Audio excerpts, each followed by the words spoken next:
They were down 4-1 after the first leg. Couple of own goals, which were pretty heartbreaking.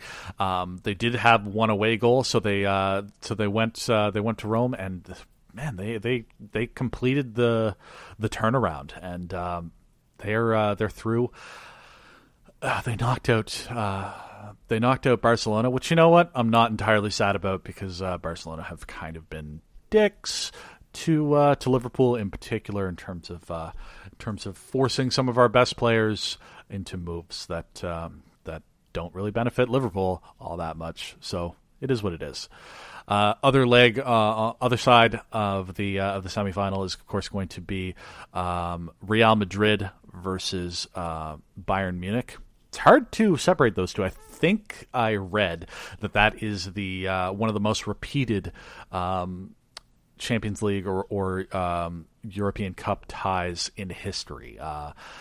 So one of the most frequently seen ties, and like both sides are very good. Obviously, they are sort of at the top of the heap in the world. Of course, Madrid is in an unenviable situation where the Champions League is pretty much the only way that they can sort of save their season in a lot of ways. Barcelona is, I think, still undefeated domestically at this point, so they're going to win La Liga, and I think they're also going to win their domestic cup competition. And pretty much the only way for Madrid to say, okay, well, we had a good season, is to win the Champions League, which is no small task even for Real Madrid, especially since they're looking to three-peat it. So, a lot of concern for Zinedine Zidane, I'm sure. Going up against Bayern Munich side, the thing with Munich is like they do not have competition in their own league. They're going to run away with the Bundesliga almost every year. They're occasionally challenged by Dortmund, or like even Stuttgart or whatever. But Bayern,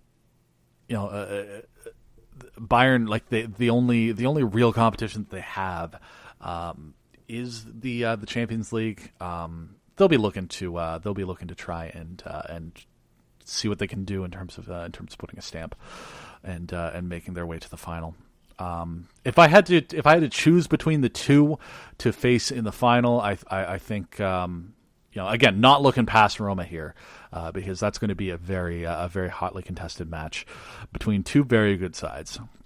If I had to choose a final, to be honest, I would probably want Bayern Munich versus Liverpool, just simply because I think that Munich is obviously a very, very good side, but I think, like, first of all, Jurgen Klopp knows Munich pretty well, knows the major players. Of course, things have changed since he's been in Germany, but I think he's got some institutional knowledge about what Bayern Munich is all about. Also, he would have the extra incentive to want to beat Munich after managing Mainz and also Borussia Dortmund. So that's that. I mean, realistically, like, you're choosing between, like, do you want to get stabbed by a pickaxe, or do you want to get stabbed by an ice pick? Like, it's just like, both are going to suck a little bit, and it's going to be an ordeal no matter what. But, like, Liverpool's really in with a real chance of going to the final of the UEFA Champions League.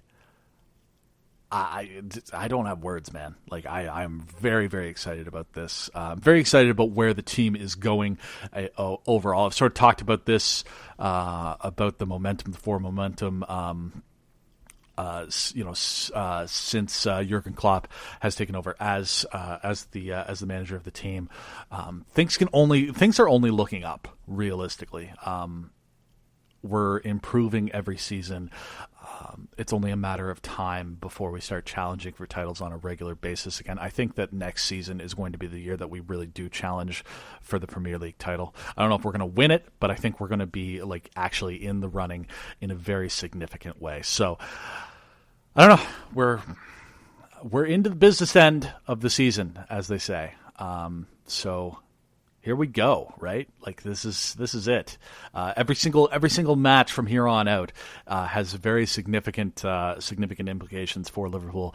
Got to win absolutely every domestic tie that we can in order to lock down a Champions League qualification for next season. We got to try and win every match in Europe as we can, so we can go as far in that competition as we possibly can. So this is where coal is made into diamonds, man. It's all about the pressure. So looking forward to it. Can't wait. As I'm recording this, Liverpool is kicking off in just a couple of hours to play Bournemouth. That's a match we should win, all things considered. The team has had a little bit of time to recover since the match against City. It's not like we had a long distance to travel. That is sort of the one upside of not having an away outside of the country. So I don't know. Like I said, it's a game that I think that we should win, but I don't know if we will win. A win in that match would not quite propel us into second place, but it would put us within 1 point. Of course, Manchester United would still have a game in hand on us in that case. So I don't know. I would very much like to finish second behind Manchester City in the league. I don't think that we're going to be able to.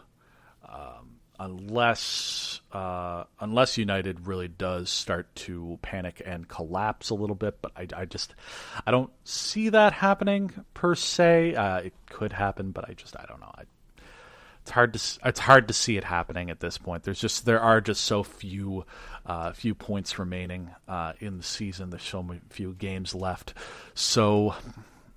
Finishing third is still qualifying, and that's sort of what I figured we were sort of aiming for this season. Anyhow, is finishing third and going as far in Europe as we possibly can. And Jesus Christ, we're gonna make it to we're gonna make it to the final. I'm saying that now. Honestly, like I think we can beat any team on our day, and getting a couple of opportunities against a team that's of the three that we could have drawn, Roma is the weakest. Like there's no two ways of putting that. They are a very good team. They're not in the quarterfinals the semifinals for no reason. Obviously. They, like I said, they beat Barcelona. They had a very, very good showing against them after a rough first leg. So, it's anything can happen. Honestly, like looking back on it, like this is kind of a weird thing to say. Maybe I kind of wish that we had drawn Madrid. Just simply because, like, if we end up facing them in the finals, I think we have a less good chance of winning the competition. As we would if we face them in the semifinals. I think having an opportunity over two legs to win on aggregate gives us a better chance of being able to progress. But whatever, this is the stuff that we live for as sports fans. Man, it's what sports is made of, or something. I don't know. Okay, I think that's enough. Enough football. We've kind of come to the end of the things that I sort of set up, and we're only approaching the 40-minute mark. Still got 20 minutes of content to give you guys. Yikes! You know what? I've been saving this one in my back pocket. We're gonna do a little rant after this break, because I read something in the news this week. But former Speaker of the House John Boehner is in the pot game. I got some thoughts after this.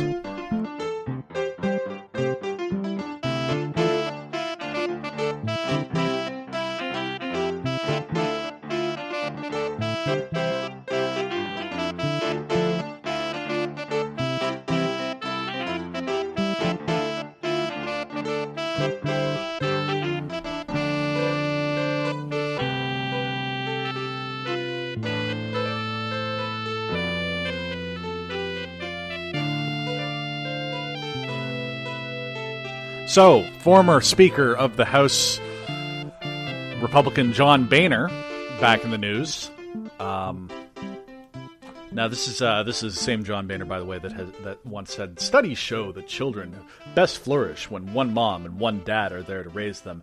Also, protecting the institution of marriage safeguards, I believe, the American family." So, blowhard douchebag asshole. Surprise, surprise, he's also incredibly hypocritical and has no scruples because he's been in the news again this week after joining a marijuana advisory board, the advisory board of a marijuana company, despite being anti-legislation when he was in Congress, anti-legalization legislation when he was in Congress. This is like... So... Marijuana is becoming legal in an increasing number of states in the United States, and of course, it's set to become legalized here in Canada in the next couple of months. Whether or not that actually happens by the July 1st deadline is, up in the air or whatever. But I figured, this Friday is 420. I figured that I should talk about pot a little bit. And this is something that I've sort of, it's been stuck in my craw a little bit for the last little while. I'm not thrilled about it. I think I may have mentioned it a couple of times here on air, here and there when I talked about Nova Scotia's pot laws, the proposed pot regulations sort of coming into the public sphere for the first time, as they're starting to come up across the country. This has been something that's in the back of my head. It's kind of been bothering me. Like I said, I may have mentioned it on the show before, but I think it's really, really fucked up how we're dealing with legalizing pot, just in general.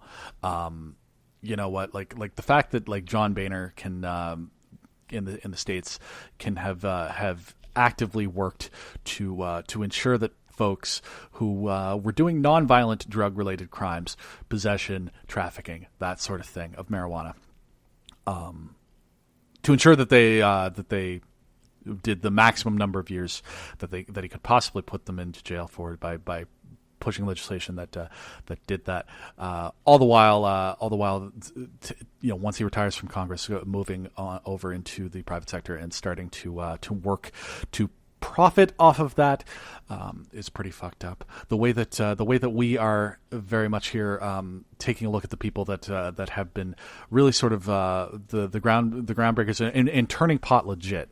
Turning pot from a situation where you can not know what you're getting and just buy from whoever that you buy from and not be 100% sure what you're getting and all that sort of stuff. I'm not going to get into like this weird you don't know what it's laced with bullshit.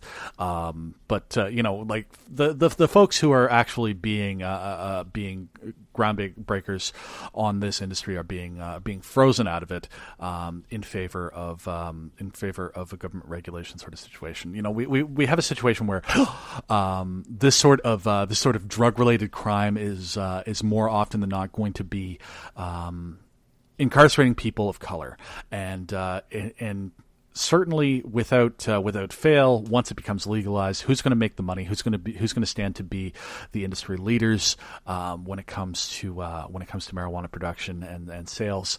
It's going to be the established powers already. Okay, this is an opportunity, of course, where at the very least, what needs to happen and what needs to be done is as we're making pot legal here in Canada, as they're making pot legal across different states in the United States, and maybe someday down the line it might become legal federally.